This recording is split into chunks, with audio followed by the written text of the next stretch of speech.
Hey everyone, I'm astronomer John Reed, host of Learn to Stargaze and author of the Things to See with a Telescope series. In this video, we're going to learn all about the new Virtuoso series of telescopes by Skywatcher. This telescope is a go-to motorized computerized telescope that is collapsible, allowing beginner stargazers the ability to get into a moderate aperture telescope that finds and tracks objects in the sky for a starting price of only around $400 US. Note that telescope reviewer Ed Ting did an absolutely wonderful job reviewing this telescope on his channel. I'll post a link to his video in the description. But to keep things different, I'll actively demonstrate every part of the setup and observing process. Now, Ed mentions in his video that a major complaint about this telescope is simply the manual. There are no screen captures of the app walking you through the alignment process, just text. So in this video, we'll attempt to remedy that. Finally, we'll talk about what you can see through this telescope. Note that this telescope is not designed at all for astrophotography, so I'm curious to see how any images we attempt to take turn out. Let's unbox the telescope and get it set up. Cue a time lapse.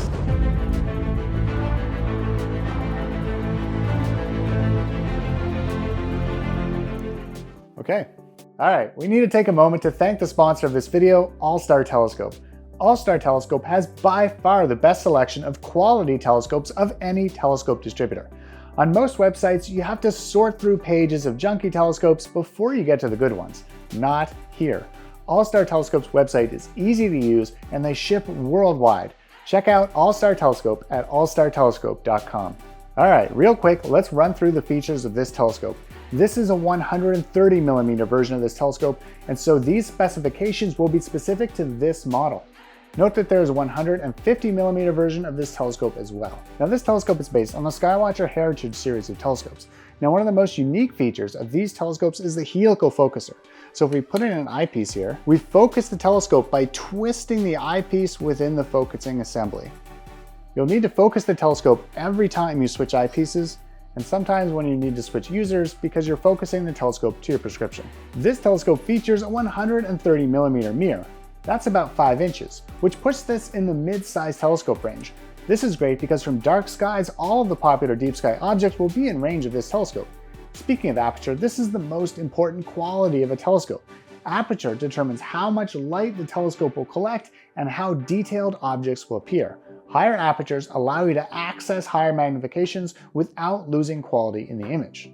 The focal length of this telescope is 650mm. You use focal length combined with the focal length of the eyepiece to determine magnification. Speaking of eyepieces, this telescope comes with 2 eyepieces. First, a 25mm eyepiece offering 26 times magnification, and second, a 10mm eyepiece offering 65 times magnification. Note that the 25mm eyepiece is the one you'll be using most of the time.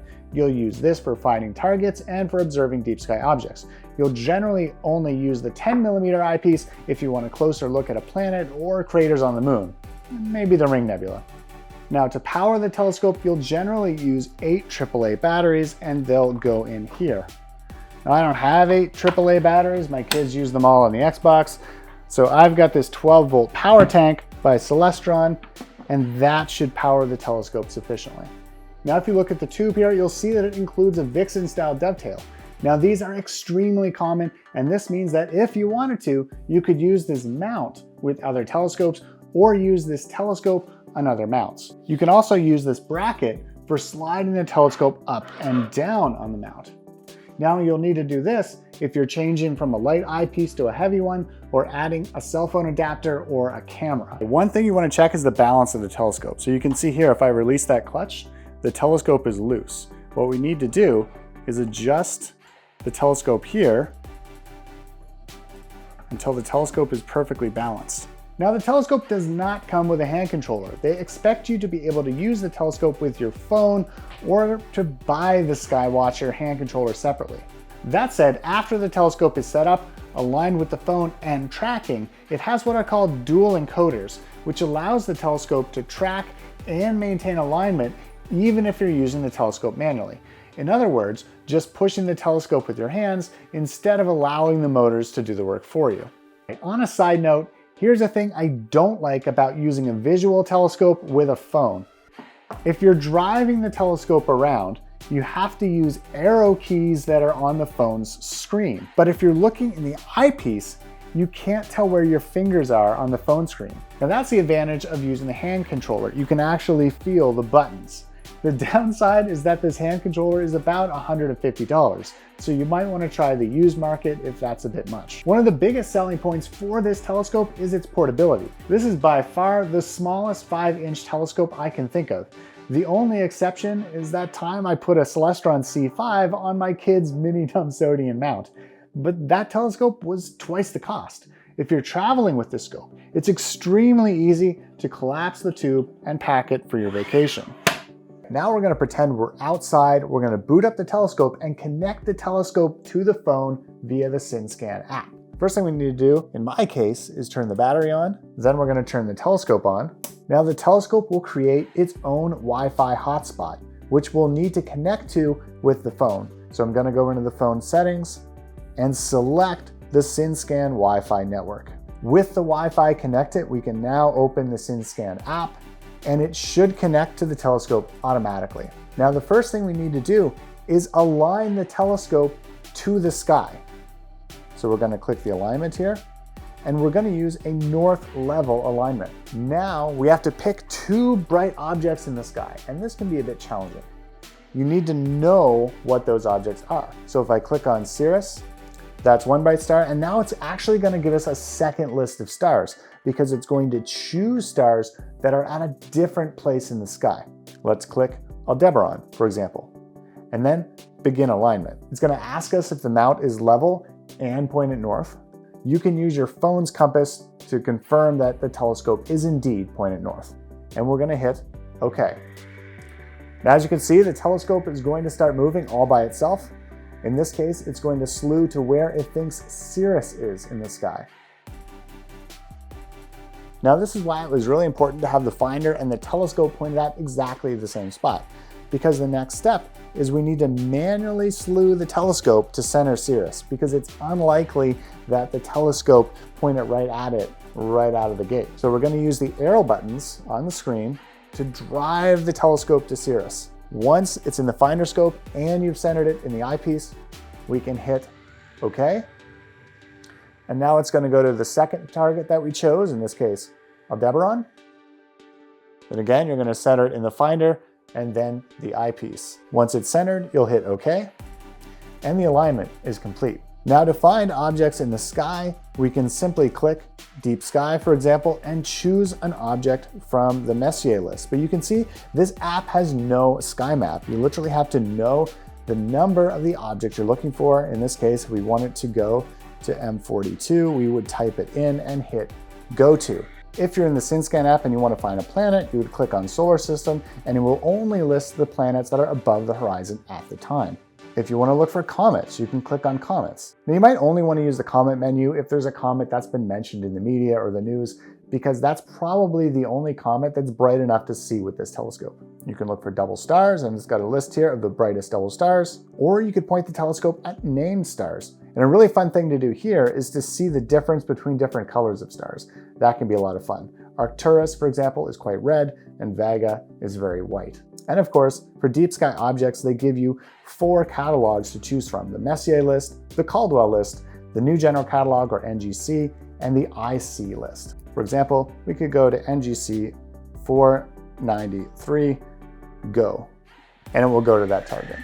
Now there's a far easier way to control your telescope from your phone, and that's to integrate a sky watching app like SkySafari into the process, so let's do that now. So you'll need to have the software SkySafari Pro downloaded onto your phone. Now this is a paid app, but it can usually be found for around $10, and it often goes on sale. To connect the telescope to your phone, what you need to do is to have already gone through that SynScan process that we just went through. You're going to go to Menu, you're going to go to Settings, you're going to scroll down to Telescope, and then Presets. Now, I've already got this telescope set up, but in your case, you're going to want to add preset, go to Other, and then scroll all the way down to Skywatcher SynScan link. Then hit Next and hit Save Preset. Now I've already done this and I didn't need to adjust any of the other settings. If SynScan link is not selected, we can click on it and then click Use this preset. Now if we go back to the map and hit Scope, there'll be an option to connect.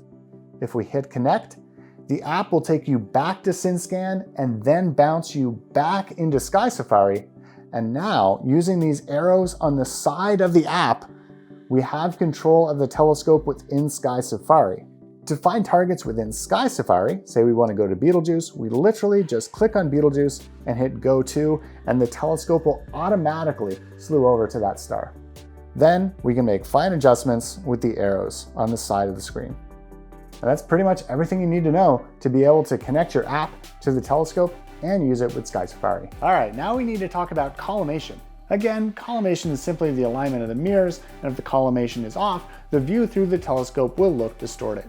To check the collimation of the secondary mirror, that's the one at the front of the tube, the image of the primary mirror should look centered in your field of view.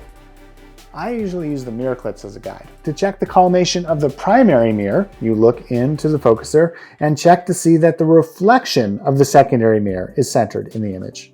If either of these are off, you'll need to collimate the telescope. Now you can do this by simply looking into the tube or using the included collimation cap, which is really just a cap with a hole in it. But a far quicker way is by using a laser collimator. These cost about $20 on Amazon. I'll post a link in the description. Collimate the telescope with the cap, place the collimator cap into the focuser, and look in. For this step, you'll need to remove the dust cover, which you need to remove anyway for using the telescope. If the primary mirror appears off-center, you're going to use a size 2 Allen wrench in these 3 holes here and adjust the position of the secondary mirror until the primary mirror is centered, again using those mirror clips as a guide. To collimate the primary mirror, you're going to use the screws at the back of the telescope. You'll loosen the mirror with these 3 screws and then change the position of the mirror with these 3 knobs. Again, you're going to change the position of the mirror until the secondary mirror appears centered in your field of view. To collimate the telescope with a laser, you're going to put the laser into the focuser and turn it on. I'm going to point the screen toward the back of the telescope. Then we're going to use the Allen wrench to adjust the secondary until the laser beam is centered on the primary mirror.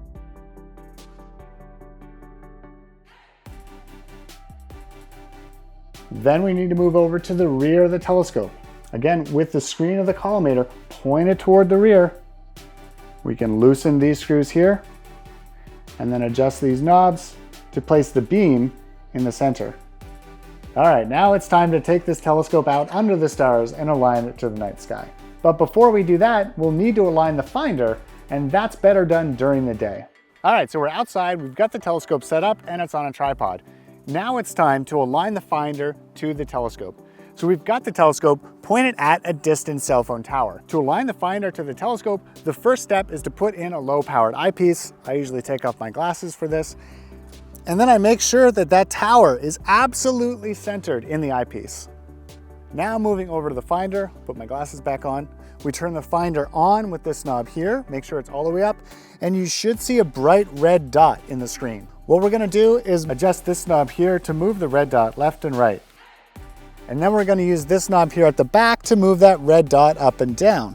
Once the red dot is centered on the target, you want to go back and forth between the telescope and the finder to make sure that they're pointed at precisely the same spot. So I've got the telescope set up at night. It's about 11 o'clock and I've been hitting some targets and it's been a lot of fun. So far I've looked at Globular Cluster M4, I've looked at Albireo, I've looked at the Ring Nebula.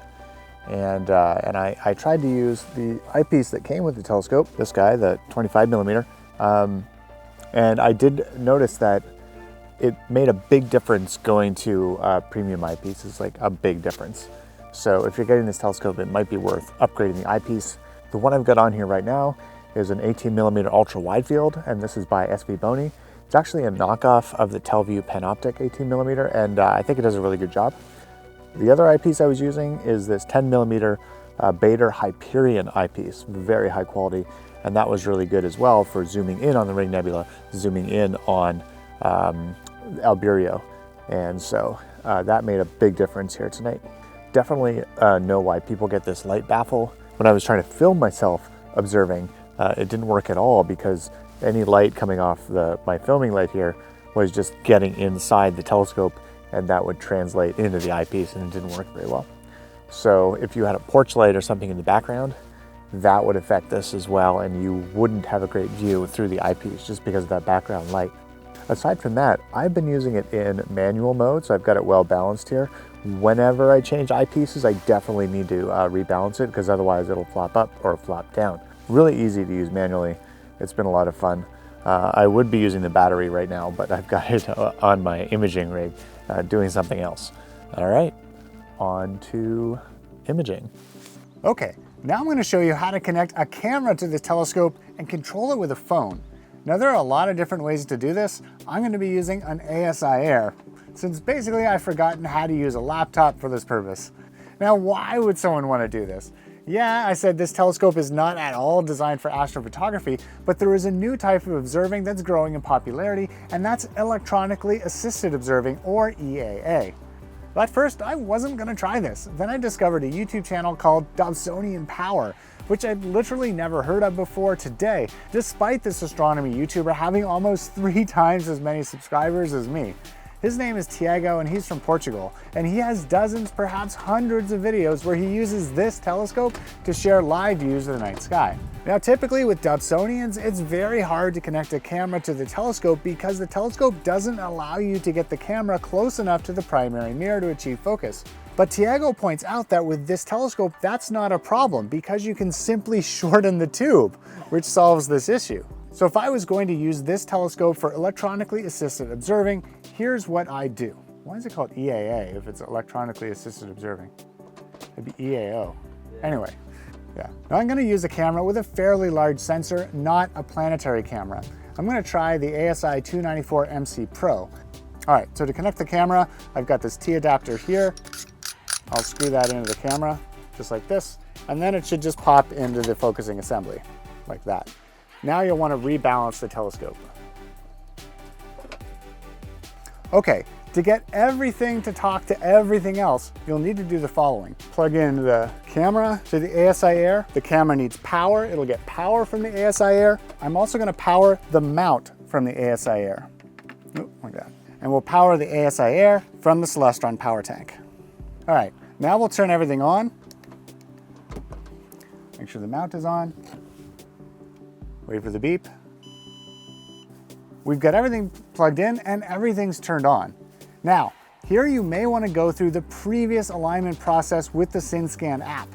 All right, so I've just logged into the SynScan app and I'm going to test and see if I have control of the mount, which I do. Now what I'm going to do is join the ASI Air's Wi-Fi network. ASI Air MIDI in this case. Now we're going to go into the ASI Air app. The first thing you're going to want to do is go into the Wi-Fi settings. You're going to make sure that the ASI Air Wi-Fi is set to the 2.4 gigahertz.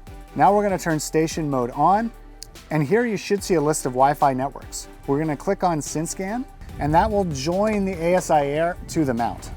So to connect to the mount, we're going to click on Mounts. We're going to scroll down until we find the Skywatcher Virtuoso Alt-Az mount. We're going to click on that. The IP and port should be automatically populated, but if it's not, the IP is 192.168.4.1 and the port is 11880 UDP. Now we'll connect. At this point, it should connect. If it doesn't, your best bet is to keep resetting stuff. Anyone that does astrophotography knows that you typically spend most of your time troubleshooting this kind of thing. And as you can see, I can easily control the mount from the ASI Air. To find targets in ASI Air, you simply go to the map, scroll over to the target you want to look at, and hit Go To. All right, the next step is to test this at night.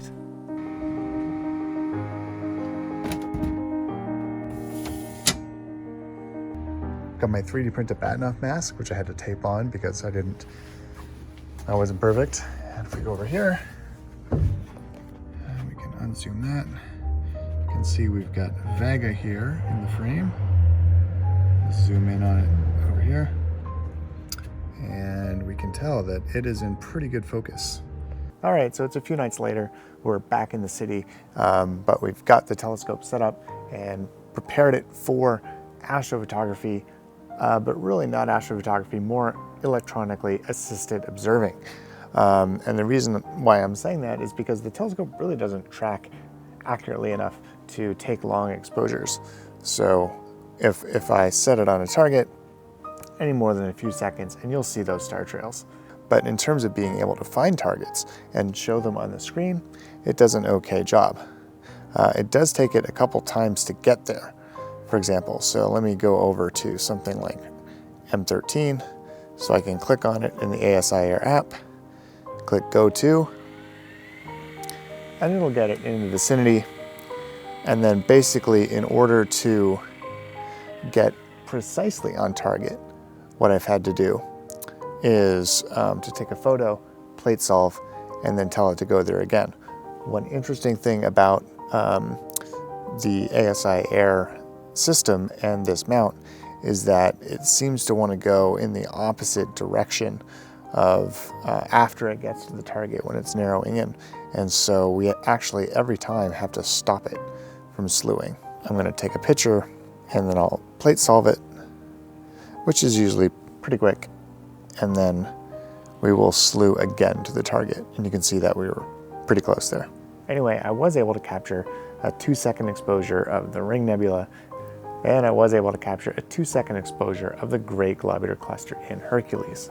And one of the tricks I was able to do was simply going into focus mode here and hitting go on half-second or 1-second exposures, and that effectively gave me a live view, and I could steer the telescope around in live view as well. Again, for electronically assisted observing, this would probably work fine. Astrophotography can be a bit challenging. So I've had this telescope for about 2 weeks now, and here are my key takeaways. First, this is an amazing package for the price. The optics are great and the scope is easy to use even if you're using it without the go-to system. Now there's 3 reasons why you would buy this scope over something else in this price range. Number 1 is value. There are not many scopes below $500 that have both go-to capabilities and ample aperture. Number 2 is portability. With this collapsible tube, this telescope is easy to store and easy to toss into the trunk of the car for a camping trip. Number 3 is its go-to and tracking features. These features should allow you to fly through the most popular stargazing targets for a given season with minimal stress. That said, if you get this telescope, there are 3 things you should probably do. First, you might want to upgrade to a premium eyepiece. If I had the money, I'd get a 19mm Telview Panoptic or similar for general observing. But Telviews are quite expensive. Beta Hyperion eyepieces might be more realistic since they're about half the price. I'd get their 21mm version, which would provide 30 times magnification, which is great for general observing. For planets, you might even go down to 5mm, which would give you 130 times magnification. Takeaway number 2. If you want to use this telescope's go-to capabilities, definitely integrate it with SkySafari so that you can use the map. This is critical if you don't know what targets are overhead in your field of regard. It's also a great way to explore new targets that you might otherwise not have known about. Takeaway number 3. Look into DIY upgrades. Here are 3 updates that I would make, and Tiago covers all of these in detail on his Dobsonian Power channel. The first is to either wrap the focuser in Teflon tape or upgrade the focuser entirely. Tiago has a great video on this where he basically fits an adapter over the existing focusing tube. The second is to build a light shroud out of foam. Light leak is a big problem with this scope. I noticed that any background lights like porch lights tended to cloud the image. Finally, if you do need to adjust the length of the tube, add these little spacers made out of pipe so you know exactly how far to retract the tube to achieve focus. Welcome to the end of the video club. Thank you so much for watching to the end. This really helps videos like this get shown to more people here on YouTube.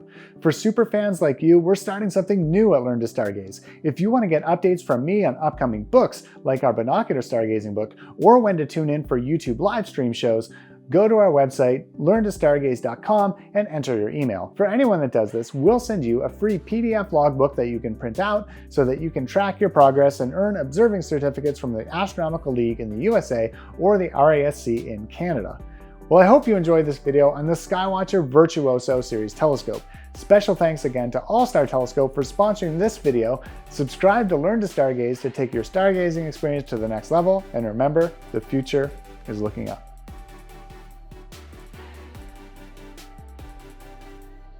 Remember, don't look at the sun with this telescope. Don't do it.